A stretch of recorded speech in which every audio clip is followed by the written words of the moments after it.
ঘোষণাপত্র,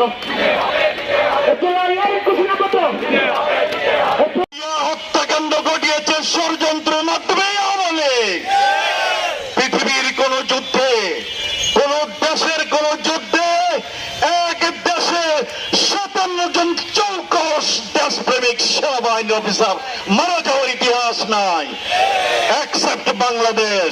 সম্মানিত বন্ধুগণ, চৌকস বাংলাদেশের যে সেনাবাহিনী 57 জন অফিসার আমরা হারিয়েছি, এটা কি আওয়ামী লীগ নিষিদ্ধের জন্য যথেষ্ট নয়?